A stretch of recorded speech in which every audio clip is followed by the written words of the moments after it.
എല്ലാവരും സുഖമായിട്ടിരിക്കണമെന്ന് വിശ്വസിക്കുന്നു. അപ്പോൾ ഒരു പീസ്ഫുള്ളായിട്ടുള്ള മറ്റൊരു മോർണിംഗ് വ്ളോഗിലേക്ക് എല്ലാവർക്കും സ്വാഗതം. അപ്പോൾ വീഡിയോയിലോട്ട് പോകാം. ഇന്ന് രാവിലെ എഴുന്നേറ്റു, ഒരു 6 മണിക്ക് മുൻപേ എഴുന്നേറ്റു. കാരണം എന്ന് വെച്ചാൽ അതിന് പോകണം, മോൾക്ക് പോകണ്ട. അവൾക്ക് 2 ദിവസമായിട്ട് വിദ്യാഭ്യാസ ബന്ധായതുകൊണ്ട് ലീവാണ്. അപ്പം ഇവിടെ എന്ന് പറയുന്നത് ഒരാൾക്ക് പോകണമെന്നുണ്ടെങ്കിൽ ഒരാൾക്ക് പോകണ്ട, അങ്ങനെയൊക്കെ ആയിരിക്കും. 2 പേർക്കും പോകണ്ട എന്നുള്ള ദിവസം ഇച്ചിരി താമസിച്ച് എഴുന്നേൽക്കാമല്ലോ എന്ന് വെച്ച് രാത്രിയെ പ്ലാൻ ചെയ്ത് കിടക്കുന്നെന്ന് പിറ്റേ ദിവസം രാവിലെ അല്ലു നേരത്തെ എഴുന്നേറ്റിട്ട് അമ്മ പാപ്പ എന്ന് പറഞ്ഞ് കരയും. പിന്നെ അവൻ എന്തെങ്കിലും ഉണ്ടാക്കി കൊടുക്കണമല്ലോ എന്ന് വെച്ച് ചാടി പിടിച്ച് എണീക്കും. അങ്ങനെ ഇന്ന് രാവിലെ എഴുന്നേറ്റ പാടെ സത്യം പറഞ്ഞാൽ നല്ല ഉറക്കക്ഷീണമുണ്ട്. അതൊന്ന് മാറാൻ വേണ്ടി ഞാൻ ടെറസിലോട്ട് കയറി. നേരം വെളുത്ത് വരുന്നതേ ഉള്ളൂ. മാത്രമല്ല ഇപ്പം മഴയൊന്നും ഇല്ലെങ്കിലും ചെറിയ തണുപ്പൊക്കെ ഉണ്ട്. അങ്ങനെ കുറച്ച് സമയം അവിടേക്ക് നിന്നിട്ട് താഴോട്ടിറങ്ങി. അടുക്കളയിൽ ഇനി അടുപ്പ് കത്തിച്ച് ഞാൻ ചോറിനുള്ള വെള്ളം വെച്ചു. അപ്പോഴത്തേക്കും ഒരു ഉറക്കക്ഷീണമൊക്കെ മാറി ഒന്ന് ഉന്മേഷമായിട്ടുണ്ട്.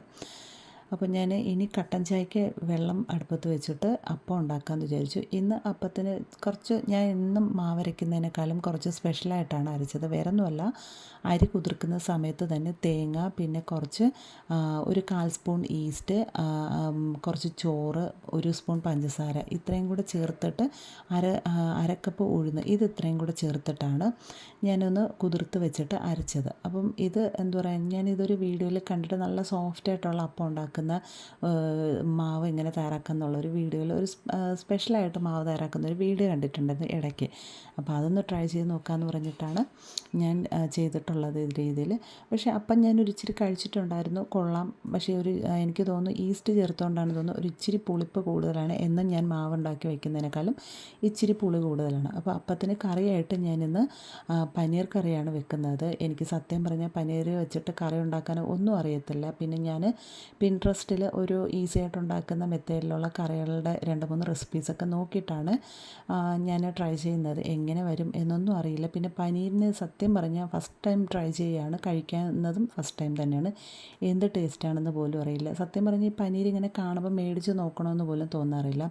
ഇനി എങ്ങാനും കറി വെച്ചിട്ട് കൊള്ളില്ല, അല്ലെങ്കിൽ നമുക്ക് കഴിക്കുമ്പോൾ ഇഷ്ടപ്പെട്ടില്ല എന്നുണ്ടെങ്കിൽ വേസ്റ്റ് ആവുമല്ലോ എന്ന് വെച്ചിട്ട് അതത്ര എനിക്ക് സത്യം പറഞ്ഞാൽ ഒരു ഇഷ്ടമല്ലാത്തൊരു സാധനമായിരുന്നു. അപ്പോൾ എന്തായാലും കറി വെച്ചു. ഞാൻ കറി വെച്ച് കഴിഞ്ഞിട്ട് എന്ത് പറയാൻ, ഉപ്പൊക്കെ നോക്കിയപ്പോൾ എനിക്ക് ആ ഒരു ടേസ്റ്റ് ഇഷ്ടപ്പെട്ടു, കൊള്ളാം എന്ന് തോന്നി. അപ്പം ഞാൻ പനീർ ഫ്രൈ ചെയ്തിട്ടാണ് കറി വെക്കുന്നത്. ടേസ്റ്റ് ഉണ്ടായിരുന്നു. അപ്പം കൊള്ളാം, നല്ല ടേസ്റ്റ് ഉണ്ട്. ഉദ്ദേശിച്ചതുപോലെ ചളമായിട്ടില്ല. എന്തായാലും നല്ല ടേസ്റ്റ് ഉണ്ടായിരുന്നു, കഴിക്കാൻ കൊള്ളാം.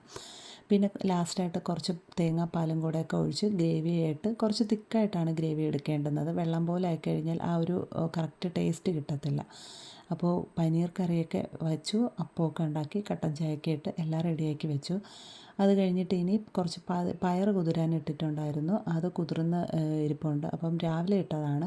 നേരത്തെ എഴുന്നേറ്റ പാടെ ഞാൻ കുതിർക്കാൻ വെച്ചിട്ടുണ്ടായിരുന്നു. അപ്പോൾ അതിൻ്റെ കൂടെ കുറച്ച് മത്തനുണ്ടായിരുന്നു, ഒരു പീസ്, അതും കൂടെ ചേർത്തിട്ട് ഒരു എന്താ പറയുക, ഒരു പയർ എരിശ്ശേരിയെന്നോ ഉടച്ചേറിയെന്നോ എങ്ങനെ വേണോ പറയാം, അങ്ങനെ ഉണ്ടാക്കാമെന്ന് വെച്ചിട്ട് അതൊന്ന് കുക്കറിൽ വേകാൻ വെച്ചിട്ട് ഞങ്ങൾ കാപ്പി കുടിക്കാനിരുന്നു. അപ്പോൾ ഇച്ചായൻ കാപ്പിയൊക്കെ കൂടി കഴിഞ്ഞിട്ട് ആൾ പൊക്കഴിഞ്ഞു ജോലിക്ക്. മോനും കൊടുത്ത് മോൾക്കും കൊടുത്ത് ഞങ്ങൾ 3 പേരും കൂടെ ഒരു പാത്രത്തിൽ തന്നെയാണ് കഴിക്കുന്നത്. ഈ പനീരിൽ ഞാൻ അധികം എരിവായിട്ടൊന്നും ചേർത്തിട്ടില്ല. 2 പച്ചമുളക് മാത്രം, 2-3 പച്ചമുളക് മാത്രമേ ചേർത്തിട്ടുള്ളൂ. അതുകൊണ്ട് തന്നെ വലിയ എരിവില്ലാത്തതുകൊണ്ട് പിള്ളേരും കഴിച്ചോളും. പിന്നെ മോനിങ്ങനെ എന്ത് പറയാൻ, അവന് ടേസ്റ്റായിട്ട് തോന്നിക്കഴിഞ്ഞാൽ കഴിക്കുകയൊക്കെ ചെയ്യും. അപ്പം അവന് വെള്ളം വേണമെന്ന് പറയുമ്പോൾ നമ്മളിങ്ങനെ ചായ അല്ലെങ്കിൽ കട്ടൻ ചായ ഞാൻ അങ്ങനെ അധികം കൊടുക്കാറില്ല.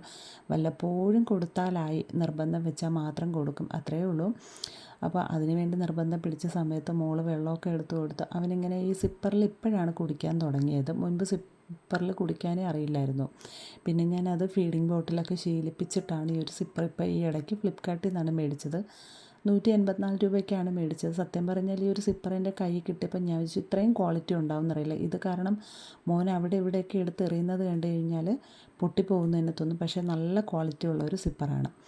അപ്പോൾ ജോലിയൊക്കെ കഴിഞ്ഞു, കാപ്പിയുടെയൊക്കെ കഴിഞ്ഞു. പിന്നെ അടുക്കളയൊക്കെ ഒന്ന് ഒതുക്കി പാത്രമൊക്കെ കഴുകുന്നതിന് വേണ്ടിയിട്ട് ചോറൊക്കെ ഞാനിതുപോലെ കാസറോളിൽ വെച്ചു. ബാക്കി ഇരുന്ന പനീറിൻ്റെ കുറച്ച് കറി ഉണ്ടായിരുന്നു, അതും അപ്പമൊക്കെ പാത്രത്തിൽ അടച്ചു വെച്ചു. പിന്നെ കുറച്ച് മാവുണ്ട്, അത് ഞാൻ ഒരു ടിന്നിലാക്കിയിട്ട് ഫ്രിഡ്ജിലോട്ട് വെച്ചു. അപ്പോഴത്തേക്ക് കുക്കറിലിരുന്ന എന്താ പറയാൻ, പയറൊക്കെ ഒന്ന് വെന്ത് വിസിൽ വരാൻ തുടങ്ങി. പാത്രങ്ങളെല്ലാം ഒന്ന് കഴുകി വെക്കണം. ഇനി എന്താ പറയാൻ, ഇത് കഴിഞ്ഞിട്ട് എനിക്കൊന്ന് കടയിൽ പോകണം, 1-2 സാധനങ്ങൾ മേടിക്കാനായിട്ട്. അപ്പോൾ അതിന് വേണ്ടിയിട്ടാണ് ഈ ചടപടയെന്ന് പാത്രങ്ങളെല്ലാം കഴുകിയെടുക്കുന്നത്. പാത്രങ്ങൾ രാവിലെ ഇങ്ങനെ കുന്നുകൂടി ഇട്ട് കഴിഞ്ഞാൽ അറിയാലോ, അടുക്കളയിൽ ഒരു ജോലിയും നടക്കത്തില്ല. അത്രയും പാത്രം ഉണ്ടായിരുന്നു രാവിലെ. അപ്പോൾ അതെല്ലാം കഴുകി ഒന്ന് വൃത്തിയാക്കി. ഇനി ഞാൻ ഇടയ്ക്കിടയ്ക്ക് ചെയ്യുന്നൊരു കാര്യമാണ് വീട്ടിൽ. എല്ലാ ജോലിയും കഴിഞ്ഞതിന് ശേഷം അടുപ്പത്തിൽ നല്ല കനലുണ്ടെന്നുണ്ടെങ്കിൽ, അതായത് കുറച്ച് കൂടുതൽ കനലുണ്ടെങ്കിൽ മാത്രമേ ചെയ്യാറുള്ളൂ. ഈ കുന്തിരിക്ക ഇങ്ങനെ പുകച്ച് വീട്ടിലോട്ടൊക്കെ ഒന്ന് പുക കൊള്ളിക്കാറുണ്ട്. അപ്പോൾ ഇന്ന് കുറച്ച് കനൽ കൂടുതൽ അടുപ്പിലുള്ളത് കൊണ്ട് തന്നെ വേറെ ജോലിയൊന്നും ഇനി അടുപ്പിൽ ഇവിടെ ചെയ്യേണ്ട. അതുകൊണ്ട് കുടിക്കാനുള്ള വെള്ളം വയ്ക്കും, പിന്നെ ചോറും. പിന്നെ ചില ദിവസങ്ങളിൽ മാത്രമേ ഞാൻ കറി അടുപ്പത്ത് വെക്കാറുള്ളൂ. മിക്ക ദിവസങ്ങളിലും സ്റ്റൗവിൽ തന്നെയാണ് വെക്കാറുള്ളത്. ഇന്നപ്പം ഞാൻ കുറച്ച് പുക കൊള്ളിക്കാമെന്ന് വിചാരിക്കുകയാണ്. മാത്രമല്ല, ഞാൻ ഈ ലാസ്റ്റ് ഈ ഒരു ചട്ടി കൊണ്ടുവന്നിട്ട് റൂമിലെങ്ങും വെക്കാറില്ല. പിള്ളേരുള്ളത് കൊണ്ട് തന്നെ, പ്രത്യേകിച്ച് മോനുള്ളത് കൊണ്ട് തന്നെ അവൻ ചെന്ന് പിടിച്ചാലോ റിസ്ക് ആണല്ലോ എന്ന് വെച്ചിട്ട് റൂമിൽ വെക്കാറില്ല. ഇങ്ങനെ പുക കൊള്ളിച്ചിട്ട് ഞാനിങ്ങനെ എടുക്കും. എന്നിട്ട് നമ്മൾ ഈ പാത്രം കഴുകുന്ന ആ ഒരു സിങ്കിൻ്റെയൊക്കെ താഴെ ഇല്ലേ, അവിടെ ആയിട്ട് ഇങ്ങനെ കുറച്ച് സമയം വയ്ക്കും. അപ്പോൾ അവിടുത്തെ ഒരു സ്മെല്ലൊക്കെ മാറിക്കിട്ടും. നല്ലൊരു മണമായിരിക്കും ആ കബോർഡിനകത്ത് ഇങ്ങനെ അടഞ്ഞ് നിൽക്കുമ്പോൾ. ആ ഒരു മണം ഇങ്ങനെ നല്ല മണമായിരിക്കുമല്ലോ എന്ന് വെച്ചിട്ട് അവിടെ വെച്ചിട്ട് ഞങ്ങൾ വീടൊക്കെ പൂട്ടിയിട്ട് കടയിൽ പോവുകയാണ്. അപ്പോൾ എനിക്ക് ഇവിടെ അടുത്തൊരു കടയുണ്ട്, ഒരു വീടോട് ചേർന്നിട്ടുള്ള അവരുടെ ഒരു കുഞ്ഞു കട. അത്യാവശ്യ സാധനങ്ങൾ ചിലപ്പോൾ അവിടെയാണ് മേടിക്കാൻ പോകുന്നത്. അപ്പോൾ പോകുന്ന വഴിക്കുള്ള രംഗമാണ്. ഇങ്ങനെ കാണാൻ നല്ലൊരു പച്ചപ്പുണ്ടല്ലേ. ഇത് ഞങ്ങളുടെ വീടിൻ്റെ മുറ്റത്തൂടെ ഒഴുകുന്ന തോടാണ്. കൈത്തോട് പോലെ ഇങ്ങനെ അങ്ങായിട്ട് ഓരോ വീടിൻ്റെ പുറകുവശത്തും ഫ്രണ്ടിൽ കൂടെയൊക്കെ ഇങ്ങനെ പോയിട്ട് മെയിനായിട്ടും അത് വിതിരയിലോട്ട് ഇങ്ങനെ, അതായത് ശിവൻകോവിൽ ആ ഒരു സൈഡിലോട്ട് ഭാഗത്തോട്ട് ഒഴുകിപ്പോകാറാണ് ചെയ്യുന്നത്. അപ്പോൾ പോകുന്ന വഴിക്കും തിരിച്ച് വരുമ്പോഴും ഉള്ള കാഴ്ചയാണ് ഈ ഒരു മഞ്ഞപ്പൂവ്. ഇത് മിക്കവരും കണ്ടിട്ടുള്ളതാണ്. റോഡിലും പറമ്പിലൊക്കെ ഇങ്ങനെ തഴച്ച് വളർന്ന് നിൽക്കുന്ന പൂവ്. ഇത് പറിക്കാനാണ് മോന് ഭയങ്കര ഇഷ്ടമാണ്. അപ്പോൾ അവനിത്, ഞാൻ മോളെ സ്കൂളിൽ കൊണ്ടാക്കുന്ന സമയത്തും അവന് ഇത് തന്നെ വേണം. അമ്മ പൂവ് എന്ന് പറഞ്ഞിട്ട് ഇങ്ങനെ പറിച്ചുകൊണ്ട് നടക്കും. അങ്ങനെ അവനെ വല്ല വിധേനയും കൊണ്ടുവന്ന് ഞങ്ങൾ വരുന്ന സമയത്ത് അവളുടെ കയ്യിലും നീനുവിൻ്റെ കയ്യിലൊരു കൊച്ചങ്ങ ഇരിപ്പുണ്ട്. ഇതിന് കൊച്ചങ്ങ എന്നാണ് എന്ന് തോന്നുന്നു. ഞങ്ങളുടെ ഇവിടെയൊക്കെ എങ്ങനെയാണ് പറയുന്നത്, നിങ്ങളുടെ നാട്ടിലൊക്കെ എന്താണ് പറയുന്നതെന്ന് എനിക്കറിയില്ല. അപ്പോൾ ഇത് അവൾ കയ്യിലെടുത്ത് വെച്ചിട്ട് അത് എന്തിനാ അതും കളയി തറയിൽ കിടന്നതല്ലേ എടുക്കണ്ടെന്ന് പറഞ്ഞപ്പോഴത്തേക്ക് അതിങ്ങനെ ആൾ എക്സ്പ്ലെയിൻ ചെയ്യാണ്. ഇതുകൊണ്ട് നട്ട് വെച്ച് കഴിഞ്ഞാൽ വലിയ തെങ്ങുണ്ടാവും, അപ്പോൾ നമുക്ക് തേങ്ങ കിട്ടും. കറിക്ക് കടയിൽ നിന്ന് തേങ്ങ മേടിക്കേണ്ടെന്നൊക്കെയാണ് ആളുടെ വാദം. അങ്ങനെ അതൊക്കെ കേട്ട് ചിരിച്ചിട്ട് എന്തു പറയാൻ, ഇവനെ ഇനി എങ്ങനെയെങ്കിലും വീട്ടിൽ കൊണ്ടുവരണം, അത്രയേ ഉള്ളൂ. കാരണം ഒരു 5 മിനിറ്റേ ആകത്തുള്ളൂ ശരിക്കും കടയിൽ പോയിട്ട് തിരിച്ച് വീട്ടിൽ വരാനായിട്ട്.